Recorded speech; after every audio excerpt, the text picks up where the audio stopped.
Juízes capítulo 9, a partir do versículo 5, a morte de Abimeleque. Então, se foi Abimeleque a Tebes, e a sitiou, e a tomou. Havia, porém, no meio da cidade, uma torre forte, e todos os homens e mulheres, todos os moradores da cidade se acolheram a ela, e chegaram e fecharam após si as portas da torre, e subiram ao seu eirado. Abimeleque veio até a torre, pelejou contra ela, e se chegou até a sua porta para a incendiar. Porém, certa mulher lançou uma pedra superior de moinho sobre a cabeça de Abimeleque e lhe quebrou o crânio. Então chamou logo ao seu moço, seu escudeiro, e lhe disse: desembaia a tua espada e mata-me, para que não se diga de mim, mulher o matou. O moço o atravessou e ele morreu. Então, vendo, pois, os homens de Israel que Abimeleque já estava morto, foram-se cada um para a sua casa. Assim, Deus fez tornar sobre Abimeleque o mal que fizera a seu pai, porque por ter aquele matado os seus 70 irmãos, de igual modo, todo o mal dos homens de Siquém, Deus fez cair sobre a cabeça deles. Assim veio sobre eles a maldição de Jotão, filho de Jerubaal. Vamos nesse momento orar ao nosso Deus, e em seguida nós vamos ver alguns detalhes desse texto à luz do Evangelho de Cristo. Oremos. Santíssimo Deus, nós te agradecemos o privilégio, a oportunidade de estarmos reunidos para adorar o Senhor, cantar louvores a Ti, ler as Sagradas Escrituras e voltar a nossa mente, o nosso coração para Cristo Jesus, o nosso Salvador. Ilumina, ó Deus, a nossa mente, nosso coração para compreender as palavras que nós acabamos de ler, aplicando assim à luz do Teu Santo Evangelho, a obra salvadora de Cristo. Amém. Bem, irmãos, eu não vou explicar novamente toda a história, porque a história a gente já conhece, né? Aqui é a parte final, em que Abimeleque, que lá no início do texto, do capítulo 9, a gente viu a história dele, que ele era filho de Gideão, um dos filhos, filho de uma serva de Gideão, porém um filho bastardo, mas um filho, usurpou para si a herança do seu pai, o governo, o trono que quiseram dar a seu pai Gideão, e Gideão não quis, porque Gideão reconhecia que eles não deveriam ter reis, porque o rei deles era o Senhor. Mas desde esse período o povo queria um rei, alguém que ele visse como seu rei. Como as pessoas olham para os políticos hoje, né? Como sendo reis, seus reis.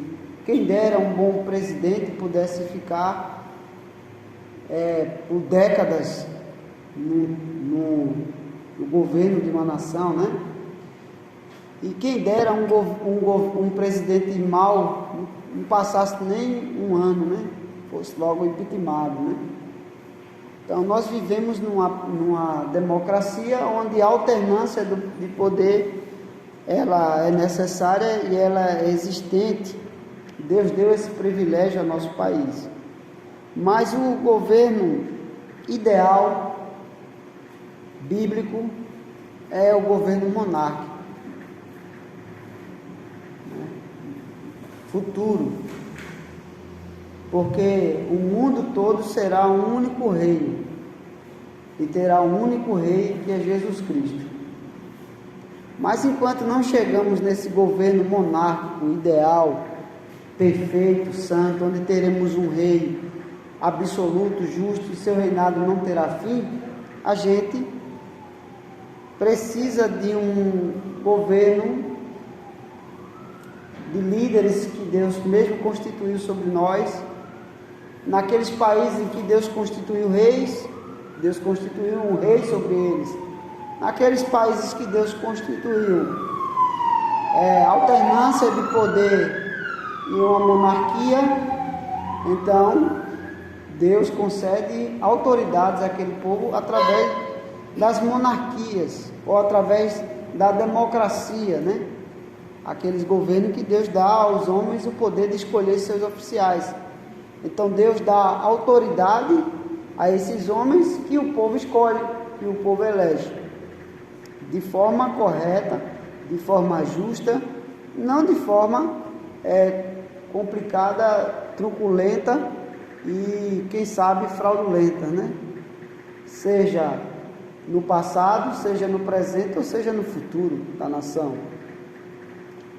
Aqui nós temos a história de Abimeleque, que as árvores, e na semana passada nós vimos que essas árvores representam o povo de Deus, o povo de Israel, procurando um rei para si, as tribos em busca de um rei, antes mesmo do povo pedir Saul como rei, o povo já queria um rei semelhante aos povos, às tribos vizinhas e aos povos vizinhos deles.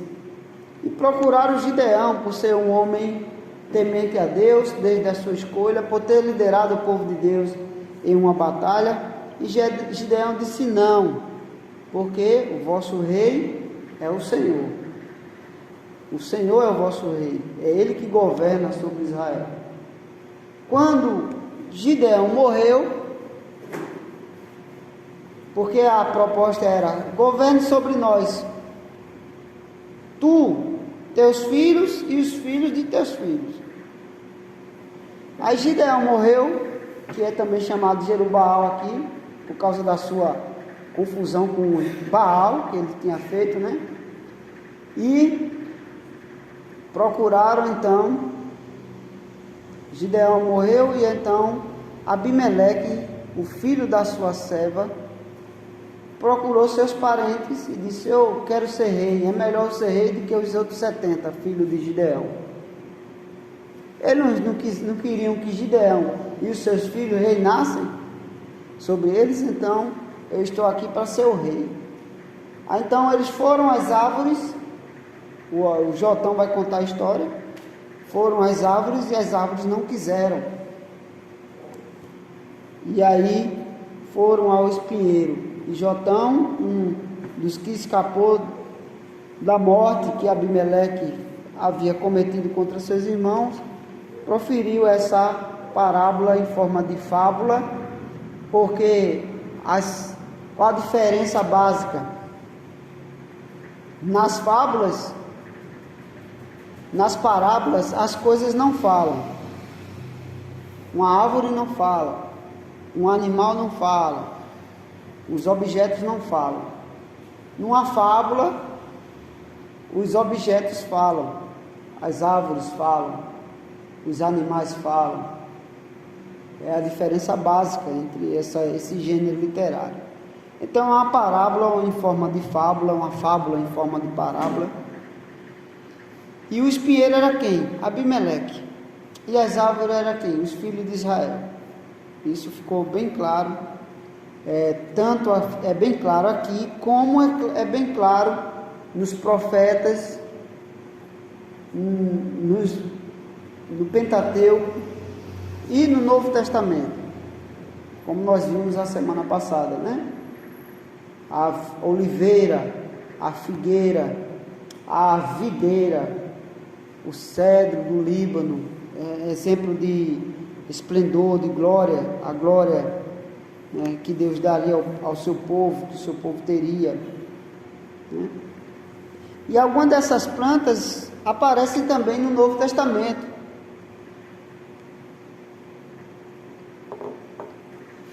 tanto nas palavras do Senhor Jesus, nos evangelhos, eu sou a videira verdadeira, vocês são os ramos, como a figueira que não der fruto será cortada, lançada ao fogo, ela é limpa para que dê mais fruto ainda, aquela que dá fruto. E também temos assim Paulo aplicando essa linguagem, como nós vimos em Romanos, ao povo de Israel. Nós éramos videira brava, Israel era a videira escolhida, a videira verde, um exemplo citado numa parábola de Isaías, do profeta Isaías. E esses ramos foram cortados da oliveira, da videira verde, e colocados em ramos da videira brava, que éramos nós. E aí Paulo faz uma exortação lá aos judeus e também aos gentios na carta aos romanos, né? Então nós vimos que as árvores apontam para o povo de Deus e aponta para Cristo como representante do povo de Deus. Agora, o que me intrigou quando estava estudando esse texto foi a morte de Abimeleque. Porque Abimeleque é um espinheiro. O espinheiro nós vimos que era os espinhos, cardos e abrolhos. Daí vem a palavra cactus, né? Os cardos e os abrolhos. Então nós temos Abimeleque, um rei ímpio, representado por um espinheiro, que vem sobre o povo de Deus, representado pelas árvores, e queima, e elas ficam debaixo desse governo infrutífero, improdutivo e imoral, e injusto, e perverso, e mau. E aí me intrigou como esse Abimeleque morre. Uma mulher, nós já vimos todo esse texto quando a gente estava falando da estratégia da guerra deles, né? Eles tocaram fogo em uma torre, em uma cidade, depois foram para outra, e ele chegou para a porta da cidade, da Torre Forte, que era uma fortaleza, né? Uma área fortificada, e nessa porta ele pegou galhos para tocar fogo de novo também. E uma mulher lá de cima joga uma pedra. A gente tem um espinheiro sendo esmagado por uma pedra. Abimeleque tem o seu crânio, a sua cabeça esmagada por uma pedra. E aí a gente fica pensando, se o espinheiro é símbolo de maldição, e a pedra na escritura sempre apontou para Cristo, a pedra eleita, escolhida, rejeitada, se o espinheiro é a maldição e a pedra esmaga a maldição, como a promessa de que o Messias esmagaria a cabeça da serpente, e os descendentes da serpente, né, tentariam destruir, escravizar o povo de Deus, descendente do filho da mulher. Nós temos aí um paralelo, pelo menos na ideia, tanto aqui como em Gênesis, como nos profetas e também no Novo Testamento também. Então o que é que a gente começa a entender, irmãos? O versículo aí 50, né? E 51 vai dizer que eles correram, as mulheres também estavam lá. E Abimeleque, no versículo 52, chegou para perto de lá, para incendiar como ele tinha feito na cidade anterior. Os versículos anteriores vão dizer. E aí aconteceu no versículo 53 algo interessante. Porém, certa mulher, não diz o nome, certa mulher lançou uma pedra superior de moinho sobre a cabeça de Abimeleque e lhe quebrou o crânio. Porém, certa mulher lançou uma pedra superior. uma pedra vindo lá de cima, uma pedra grande,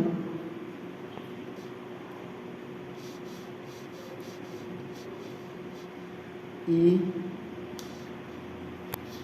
caiu sobre a cabeça daquele homem, né?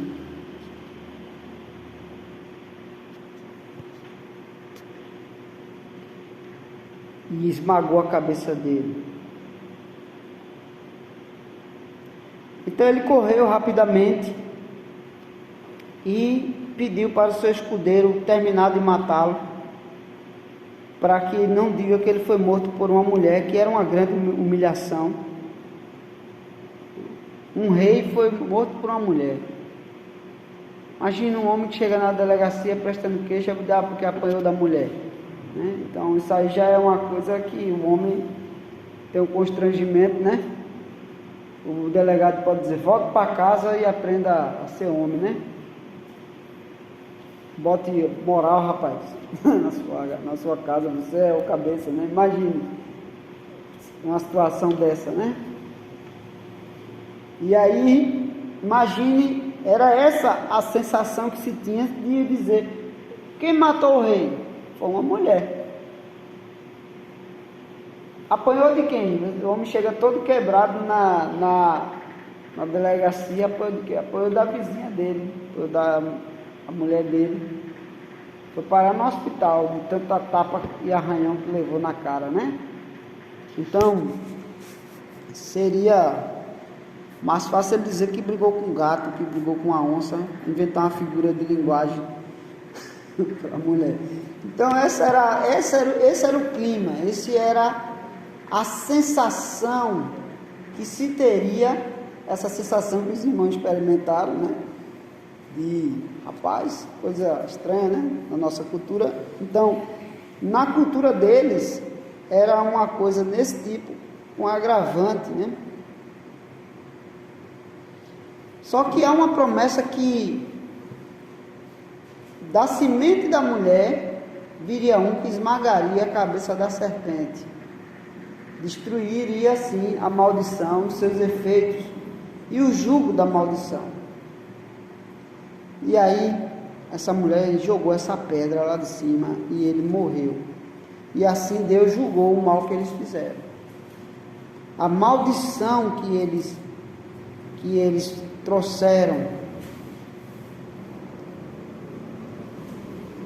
E aí a gente não vai fazer uma alegoria nem forçar o texto, mas a gente vai ver uns paralelos acerca desse texto e depois acerca do que diz em Cristo, né? Nos Salmos, Cristo é a rocha rejeitada, a rocha desprezada. Os apóstolos vão lembrar isso. A rocha também é uma expressão nos Salmos quando o homem pede socorro a Deus. Leva-me para a rocha que é mais alta, que é superior, que é mais alta do que eu. E aí nós temos ainda um texto que para mim, esse é o principal, quando a gente vai fazer esse paralelo, que é Daniel, capítulo 2.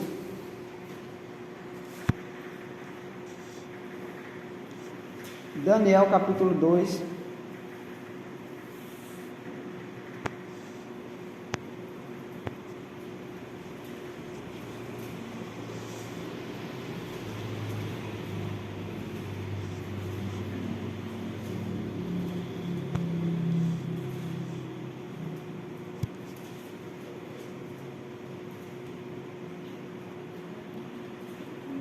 E a gente tem uma parábola, uma imensa parábola,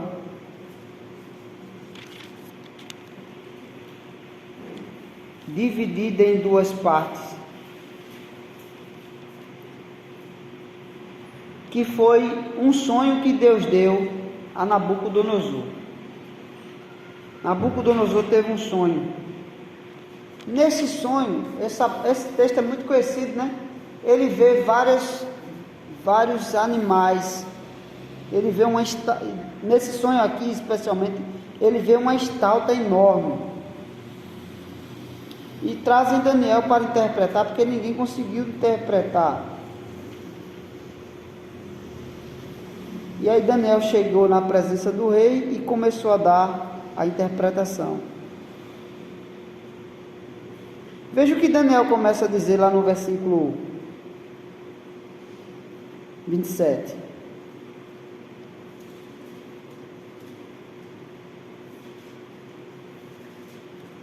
Interessante que o primeiro teste que o rei faz a Daniel é o seguinte: eu não vou te contar nem o sonho, você vai adivinhar o sonho e vai dar a interpretação. É aí que ele vai dizer no versículo 27, né? Daniel 2, 27. Veja a confusão. Imagina, o versículo 26. Imagina uma pessoa diz: tu é profeta, né? Aí no meio pentecostal tem muito isso, né? A pessoa é profeta, interpretador de sonho, ou sonhador. Imagina você chega para um profeta assim e diz assim: olha, eu tive um sonho. E aquele profeta diz assim: qual foi o sonho? Não. Se você é profeta mesmo, você vai dizer qual foi o sonho e depois você vai dizer o significado. Então ele fez pior do que Faraó fez com José, não foi? E aí você diz o sonho. Qual foi o sonho que eu tive? Você não é profeta? Você não é o sabidão, né? Ninguém consegue descobrir, então. Respondeu o rei e disse a Daniel no versículo 26, cujo nome era Beltesazar: podes tu fazer-me saber o que vi no sonho e a sua interpretação? Respondeu Daniel na presença do rei e disse: o mistério que o rei exige, nem encantadores, nem magos, nem astrólogos o podem revelar ao rei. Mas há um Deus no céu, o qual revela os mistérios, pois fez saber ao rei Nabucodonosor o que há de ser nos últimos dias. O teu sonho e as visões da tua cabeça, quando estava no teu leito, são estas: estando tu, ó rei, no teu leito, surgiram-te pensamentos a respeito do que há de ser depois disto. Aquele, pois, que revela mistérios, te revelou o que há de ser. E a mim me foi revelado esse mistério. Não porque haja em mim mais sabedoria do que em todos os viventes, mas para que a interpretação se fizesse saber ao rei, e para que entendesses as cogitações da tua mente. Tu, ó rei, estavas vendo, e eis aqui uma grande estátua. Esta era imensa e de extraordinário esplendor. Estava em pé diante de ti, e a sua aparência era terrível. Então já começa a dizer: tu sonhou com uma grande estátua, ó rei. Sua aparência era terrível, mas ela era imensa e de extraordinário esplendor. A cabeça era de fino ouro, o peito e os braços de prata, o ventre e os quadris de bronze, as pernas de ferro, os pés em partes de ferro, em parte de barro. Quando estavas olhando, uma pedra foi cortada sem auxílio de mãos e feriu a estátua nos pés de ferro e de barro e o esmiuçou.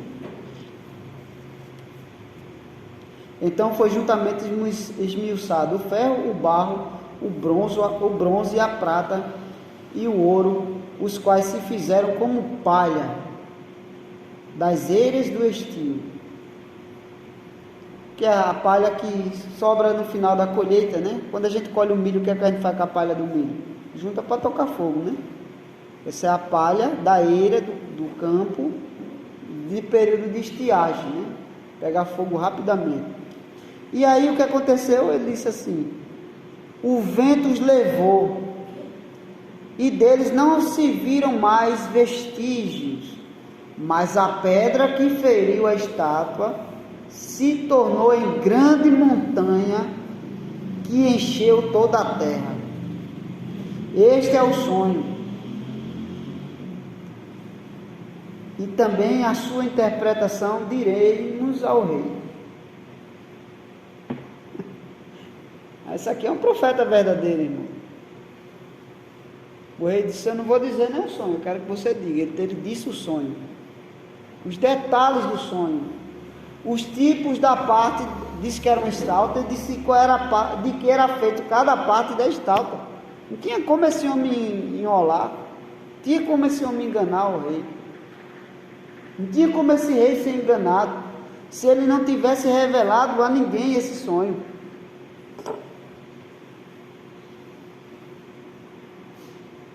Que foi isso que aconteceu.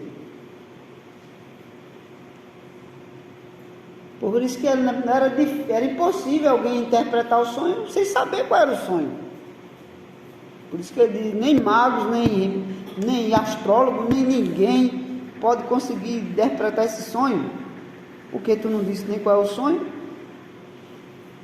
Aí você vê aqui, irmão, agora ele vai dar explicação do sonho. Versículo 36 começa: este é o sonho, também a sua interpretação diremos ao rei. Tu, ó rei, rei de reis. Então Nabucodonosor tinha muitos reis, seu império era muito grande, ele era muito rico, por isso que a cabeça era de ouro. Lembra que Nabucodonosor fez uma estátua e pediu que fossem adorados por sugestão dos seus conselheiros? Pronto, a cabeça era de ouro, era um reino muito rico, porque ele vencia qualquer outro reino e roubava os seus despojos e a sua riqueza. Lembra lá no livro de Reis, quando eles sitiaram as cidades? O rei de Israel deu a ele os tesouros e o ouro do templo, as peças de ouro do templo, entregaram ao rei para não serem destruídos. Então muitos povos faziam isso.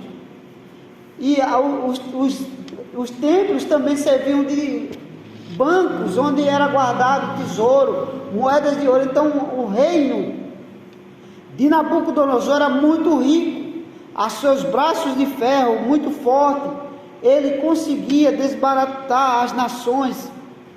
Só que veio a nação com braços de ferro e também destruiu ele. E aí a gente vai ter aí a explicação da parábola, da história. Ele diz assim: esses reinos, ó rei, a quem Deus, tu, o versículo 37, né? Tu, ó rei, rei de reis, não rei dos reis, mas rei de reis. Ele reinava sobre alguma quantidade de reinos que os reis estavam sob o seu domínio, eram seus servos, seus escravos, a quem o Deus do céu conferiu o reino. Ele diz: foi Deus do céu que lhe deu o reino, o poder, a força e a glória. Foi o Deus dos céus que conferiu a Nabucodonosor aquele poder. Tanto é que Deus entregou sua própria terra, a terra prometida, seu próprio povo, para ser levado escravo para a Babilônia por Nabucodonosor. Deus entregou sua própria nação, quanto mais as outras, né? E aí ele diz assim: a cujas mãos, em tuas mãos foram entregues os filhos dos homens, onde quer que eles habitem, e os animais do campo, e as aves do céu, para que dominassem sobre todos eles. Tu és a cabeça de ouro. Tu és a cabeça de ouro. É uma cabeça, uma imagem. A cabeça da imagem, a imagem de escultura. Depois de ti se levantará outro rei, inferior ao teu. Por isso que vale mais, a prata ou o ouro? Você vai pedir, você vai comprar uma aliança, você pede de ouro ou de prata, né? A gente vai e pega de ouro, né? cordão de ouro, relógio de ouro. A prata é o segundo mineral, tão precioso quanto o ouro, mas é menos, né? Tanto é que na nossa moeda, a gente tem a moeda mais valiosa é de R$1, né? No Brasil, pelo menos. Mais valiosa é de R$1. Já viram que no meio é dourado, não é de ouro? Se fosse, muita gente derretia a moeda de R$1, mas digamos que é banhada a ouro, né? E é um banho, de repente é bem banhada, né? É de ouro mesmo, Denis? Latão, né? Aí ela é bem, tem ali um banho que fica amarelinho, mais amarelinho do que a de bronze, que é meio avermelhada, né? A moeda de R$1, ela é no meio amarelada como ouro, imitando o ouro, né? Não brilha como, não é ouro, mas nem brilha como ouro, mas, né? É amarelo, né? E em volta dela tem um anel de prata, né? Assim. A prata é dentro e o anel de ouro é prata. Faz tempo que eu vi uma moeda de R$1, né? Tem que quebrar o porquinho lá de casa.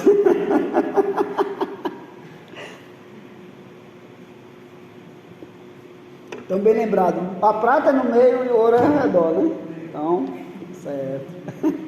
Então, a de 50 centavos, tem alguma de amarelinha? Não. É tudo de prata, né?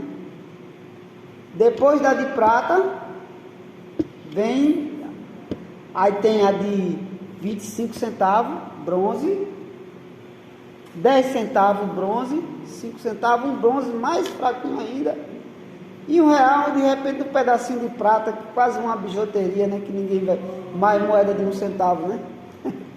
Então, você vê assim, a ideia que se passa, que o ouro é mais caro, né? E a prata é mais simples. E aí aconteceu o quê? A cabeça de ouro, os braços de prata, e ele diz que esses braços de prata é inferior ao governo, ao reino de Nabucodonosor. O reino que virá depois de ti, então a gente hoje sabe que é a Pérsia. A Pérsia. Depois dele, né? Ele diz assim: depois de ti se levantará outro rei inferior ao teu, e o terceiro reino de bronze, o qual terá domínio sobre toda a terra. O terceiro reino de bronze, o qual terá domínio sobre toda a terra. O quarto reino será forte, como o ferro. O ferro é mais fraco, é mais valioso do que a prata. Ele era forte, né? O quarto reino será forte como o ferro, pois o ferro a tudo quebra e o esmiuça. Como o ferro quebra todas as coisas, assim ele fará em pedaços e esmiuçará. Quanto ao que viste dos pés e dos artelhos, em parte de barro de oleiro e em parte de ferro, será esse um reino dividido. Contudo, haverá nele alguma coisa da firmeza do ferro, pois viste o ferro misturado com o barro de lodo. Irmãos, quando a gente estuda história antiga, o Império Babilônico foi dominado pelo Império Persa. O Império Persa foi dominado pelo Império Grego, o ferro. E esse Império Grego foi dividido em 5 generais.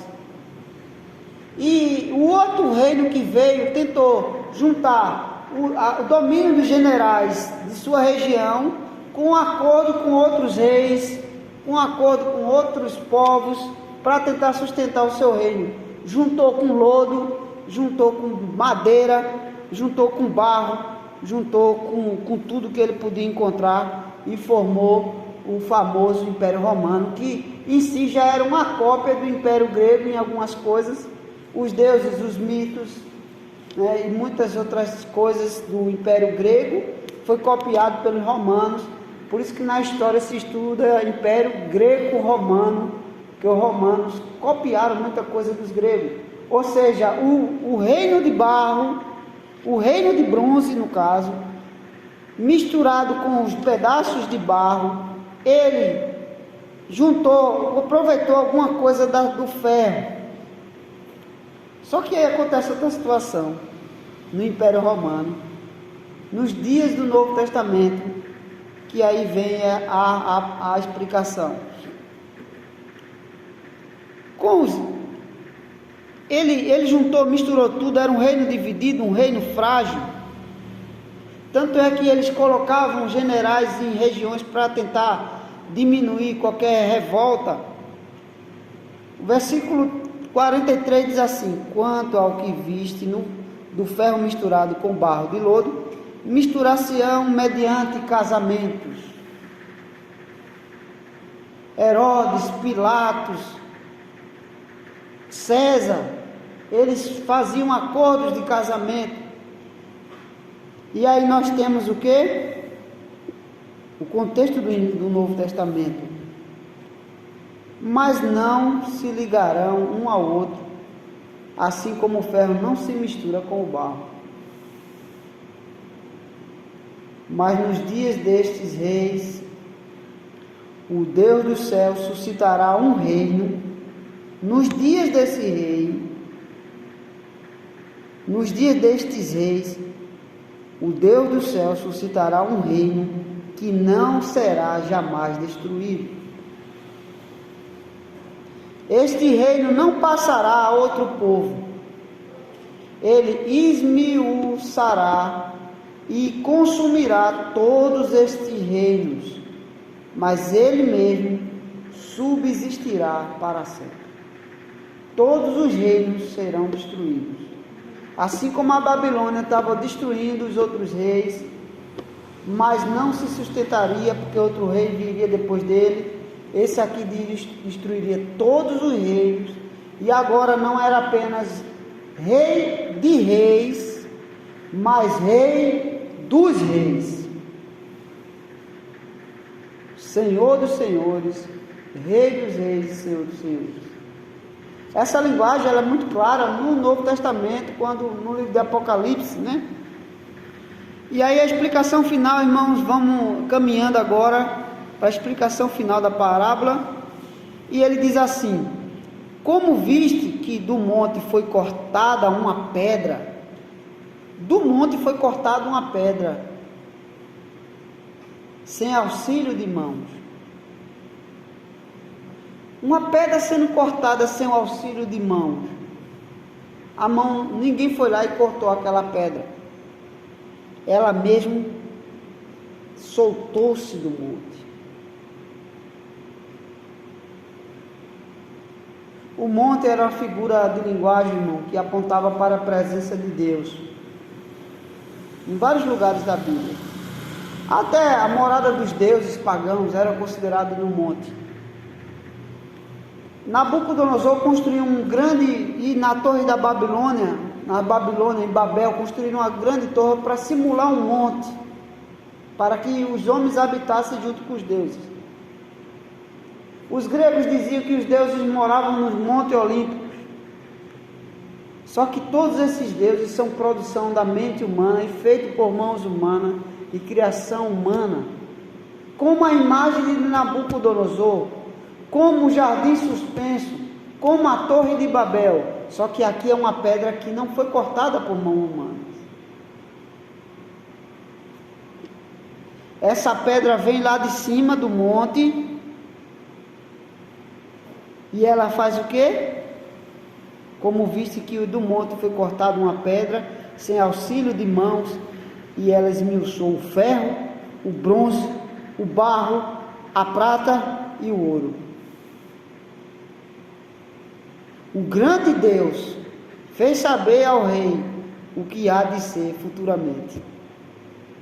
Certo é o sonho e fiel a sua interpretação. Então o rei Nabucodonosor se inclinou e se prostrou o rosto em terra perante Daniel, e ordenou que se fizesse uma oferta de manjares e suaves perfumes. Disse o rei a Daniel: certamente o vosso Deus é o Deus dos deuses, e o Senhor dos reis, e o revelador revelador de mistérios, pois pudeste revelar este mistério.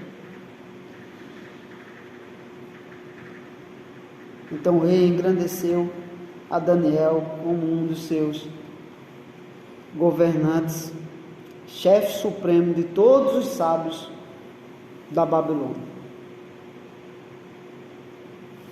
Ele ficou também como chefe supremo de todos os sábios da Babilônia.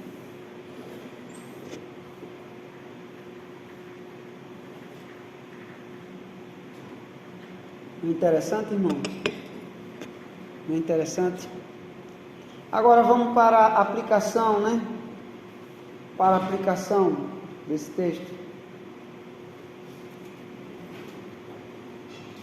A aplicação desse texto em Cristo. Cristo é a pedra. Cristo é a pedra. Esse reino que não terá fim. Quem é? Quem pode ser? Só quem pode ser esse reino que não terá fim.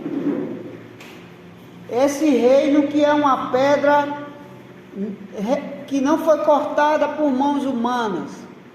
Quando Deus queria adoração, ele dizia que o altar devia ser pego de pedras toscas, não cortadas por mão, não manejada a ferramenta humanas. Do jeito que pegasse a pedra, colocasse lá. Não precisava enfeitar a coisa. O altar tinha que ser simples. Quando essa pedra vem, ela é cortada não por mãos humanas, mas o próprio Deus é quem a envia do monte, fazendo ela descer do monte, quebrando ela do monte, a rocha mais alta do que nós, que os profetas nos dizem. E ela vem e esmiuça todos os reinos. O que é que diz o Salmo 42? Ou o Salmo 2? Estão lembrados? Salmo 2, o nosso rei sobre o monte, constituir sobre o monte. Vamos lá, Salmo 2, para a gente entender essa linguagem aqui. Pregação fundamentada em teologia bíblica não é fácil não, viu? Veja aí o Salmo 2, o reinado do ungido de Deus. Os gentios se enfurecem, versículo 1 diz, os povos imaginam coisas vãs. O que é que ele disse Nabucodonosor? Nabucodonosor estava deitado na cama, imaginando coisas e sonhando coisas, né?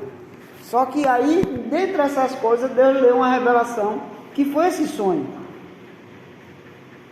Os reis da terra se levantam e os príncipes conspiram contra o Senhor e contra o seu ungido, dizendo, rompamos os seus laços, sacudamos de nós as suas algemas, mas ri-se aquele que habita nos céus. O Senhor zomba deles. É o que o Salmo diz, né? E na sua ira, a seu tempo, há de lhes falar.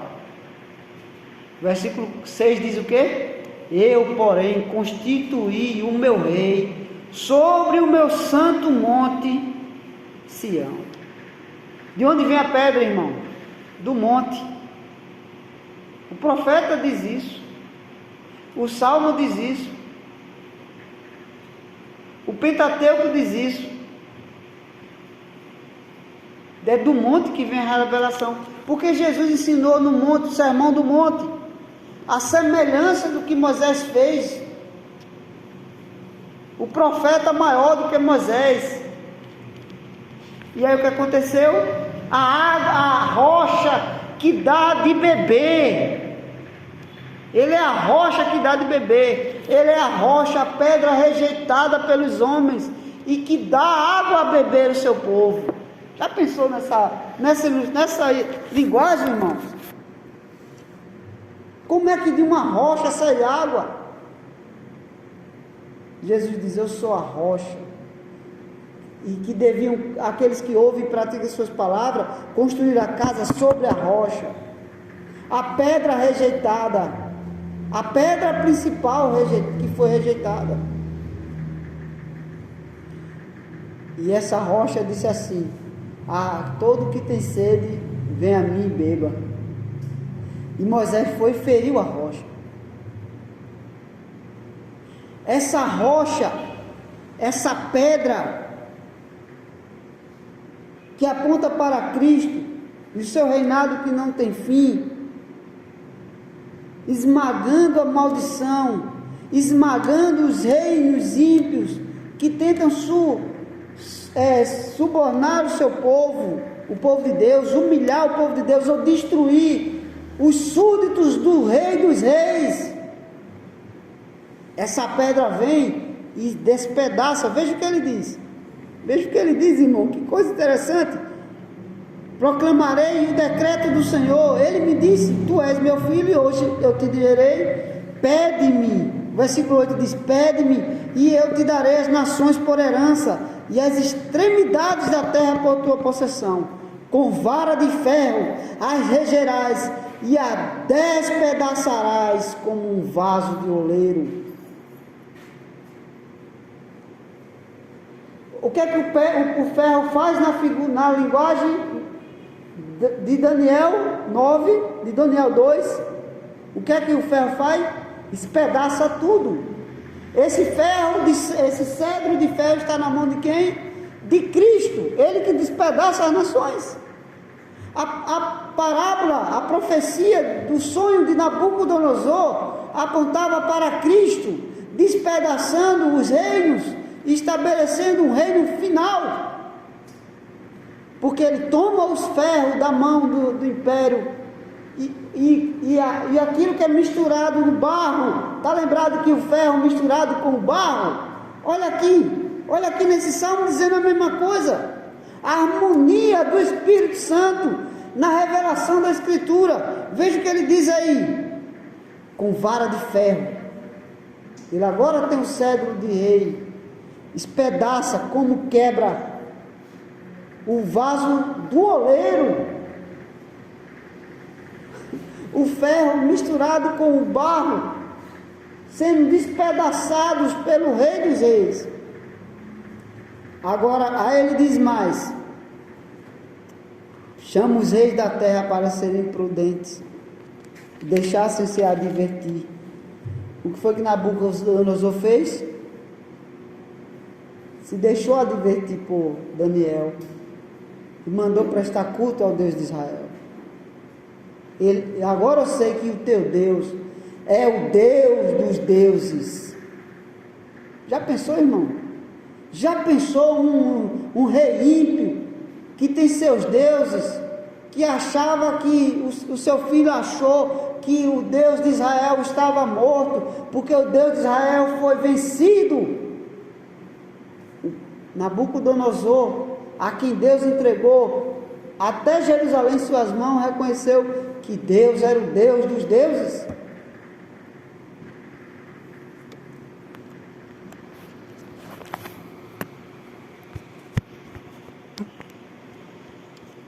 Agora, voltando para Juízes 5, né? Para a gente concluir. Uma mulher, da semente da mulher nascerá um que esmagará a cabeça da serpente. Certa mulher, estava lá o espinheiro, aquele maldito, né? Símbolo da maldição, querendo destruir o povo de Deus, queimando, né, aqueles que eles subjugavam. Certa mulher joga uma pedra lá de cima, uma pedra de moinho, uma pedra superior de moinho, e ela esmaga o crânio, a cabeça de Abimeleque. Abimeleque é a representação de Satanás e de seus filhos sobre a terra, né? Que tenta destruir o evangelho. O reino deles estão com dias contados. Mas virá o Rei dos Reis, que o seu reinado não terá fim, e esmiuçará todos os outros reinos. Naqueles dias aconteceu isso. O reino de Deus teve início ali através de Cristo. Só que esse reino ainda, o que é que eu acho interessante? Porque ele ainda vai dizer que essa pedra, o que é que aconteceu com essa pedra? Ela foi crescendo, não é assim que diz o texto? Daniel 9. Essa pedra foi crescendo, né?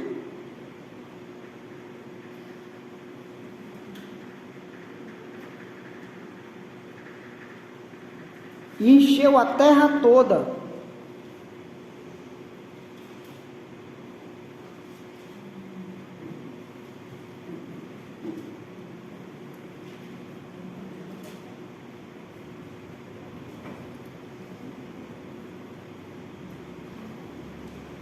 Os irmãos encontraram aí o que é que o texto diz? Onde é que diz que a pedra, aqui, versículo 35, mas a pedra que feriu a estalta se tornou em grande montanha e encheu toda a terra. Essa pedra cresceu e se tornou uma grande montanha que encheu toda a terra. O que isso significa, irmãos? Uma pedra que cresce e enche toda a terra. Se torna uma grande montanha. O que era a montanha, novamente, dizendo? A representação da presença de Deus sobre o monte, do encontro de Deus com Moisés. Jesus vem sobre o monte, ele disse: eu sou a pedra. Ele diz o sermão do monte.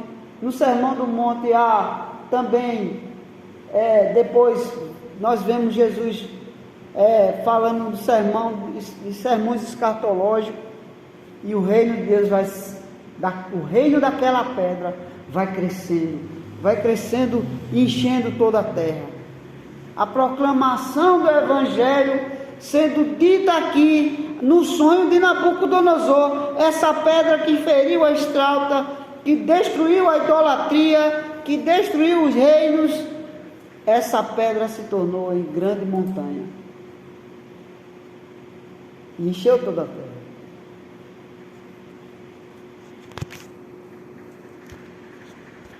Percebe que você consegue ver o Evangelho em toda a Escritura? Heresia quando a pessoa diz que o Antigo Testamento não fala de Cristo, não fala do Evangelho, não revela o Evangelho. Heresia de gente que não estuda, que não busca conhecer a revelação de Deus que está aqui, completa. Interessante, né? Interessante é a surpresa que Nabucodonosor tem, né? Chamou Daniel e disse: eu tive um sonho, eu quero a interpretação. E se Daniel perguntasse qual é o sonho? Você que vai dizer qual é o sonho, e você que vai dizer a interpretação. Se alguém chegar para você, irmão, dizendo que trouxe uma revelação de Deus em forma de sonho, né?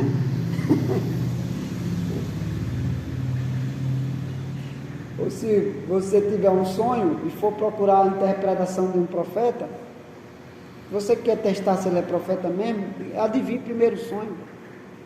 Se Deus vai dar a revelação do sonho, ele vai dar a revelação do que foi o sonho. Então foi isso que Nabucodonosor fez.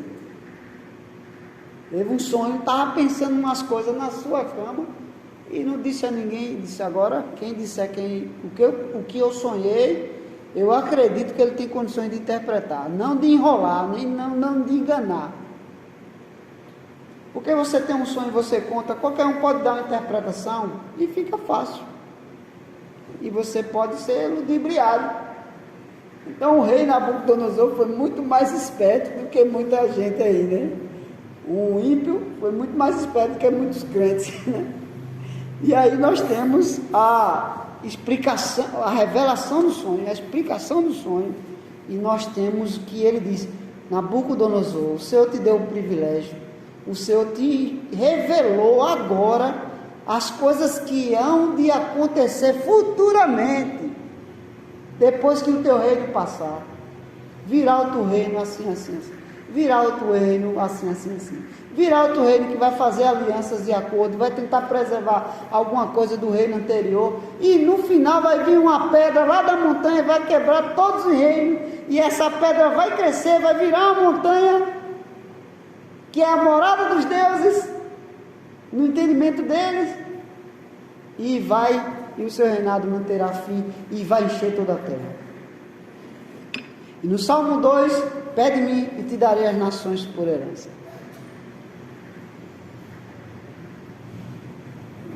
Agora, falando diretamente de Cristo.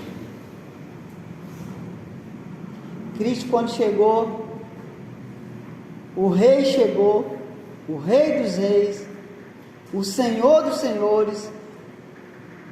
Herodes tentou matá-lo. Herodes é o herdeiro de Abimeleque, né? Tentou destruir todos os filhos da herança, todos os descendentes da mulher possível, descendentes de Israel, para que ele fosse o rei. Ele era da descendência de Edom, que é Esaú. Ele é da descendência de Esaú. Herodes é da descendência de Esaú.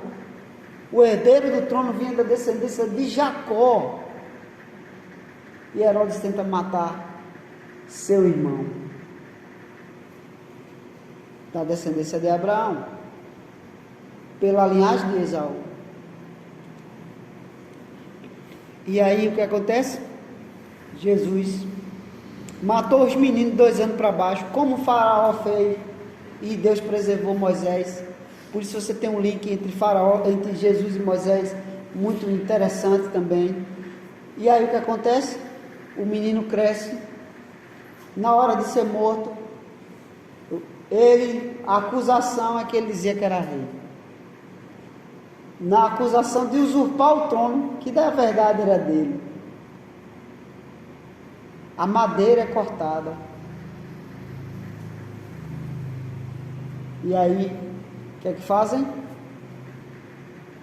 Sacrificaram os irmãos. Abimeleque sacrificou seus irmãos numa pedra, como sacrifica o animal, o cordeiro do holocausto. E também nas culturas pagãs, em sacrifício aos deuses. Jesus é o cordeiro que se auto-sacrifica. Jesus é a pedra. Jesus é pregado na madeira, porque é um dos representantes das madeiras, na figura de linguagem aqui, né? As madeiras, as árvores representavam as madeiras. Jesus mesmo é os ramos, Jesus mesmo é os galhos, Jesus é a árvore, nós somos os ramos. Jesus mesmo é a raiz de Davi, a raiz da videira verdadeira. Então nós temos várias figuras de linguagem na Escritura. Só que tem uma coisa, quando Jesus disse: qual é a tua acusação? Dizem que tu é rei. Cadê o teu exército, o teu reino? Meu reino não é deste mundo. Eu tenho autoridade para preservar a tua vida. Nenhuma autoridade não te foi dada senão do alto. Quando Daniel interpreta o sonho de Nabucodonosor, diz que a autoridade que ele tinha sobre os homens foi dada do alto. E Jesus reconhece a autoridade de Pilatos sobre ele, porque Deus deu essa autoridade para que ele fosse um instrumento de julgamento opressor, de juízo opressor contra Cristo. Dada por Deus, dada do alto. E aí acontece o quê? Os reis, os sacerdotes conspiram contra o ungido do Senhor e tentam matar fora da cidade, no monte da caveira, né? No Getsemane, né? E antes de fazer isto, o que os soldados fizeram, irmãos? Aí é o ponto chave, ponto interessante. Tu é rei? Mas tu não tem nenhuma capa de rei. Tu é rei, mas tu não tem nenhuma coroa. Pegaram a capa do Império Romano, colocaram sobre ele, zombando dele. Agora falta uma coroa, falta uma coroa. Como vamos arrumar uma coroa para esse homem? Pregaram um ramo de espinho, entrelaçaram e colocaram na cabeça de Cristo. O que isso traz para nós, irmão, na crucificação? Quando eu li, eu imaginei logo a cena. O espinheiro querendo sufocar o ramo da videira, querendo sufocar a videira verdadeira, querendo destruir aquele que veio representando o seu povo, representado nas árvores, nas figuras de linguagem do Antigo e Novo Testamento. O espinheiro vem sobre a videira verdadeira para a destruir. Esse espinheiro ali representava o quê? As autoridades romanas que, através dos seus soldados. Então o espinheiro vem tentar sufocar a palavra verdadeira, o rei verdadeiro, o que de fato é rei legítimo, porque é um filho que desprezou, né, a herança do seu pai, né? E aí nós temos aqui o espinheiro sobre a videira verdadeira para sufocar e a matar. E depois essa videira verdadeira ressuscita e volta como uma pedra que esmiuça os reinos, que esmiuça os reinos e estabelece o seu reino para sempre. Aí você tem o espinheiro sufocando as árvores, você vê em Cristo, toma a representação dessas árvores para si, sofre o jugo da maldição representada no espinheiro e depois volta como uma pedra que esmaga e destrói a maldição, cumprindo Gênesis, o Pentateuco, os livros históricos, os profetas, os salmos, os evangelhos, as cartas dos apóstolos, os ensinos dos apóstolos e o Apocalipse. Tudo.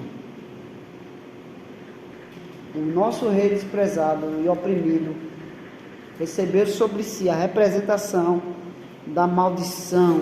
A terra dará cardos e abrolhos, dará espinhos e plantas que não servem para o consumo, fruto da maldição. Por isso que essa maldição tornou muitas árvores estéreis.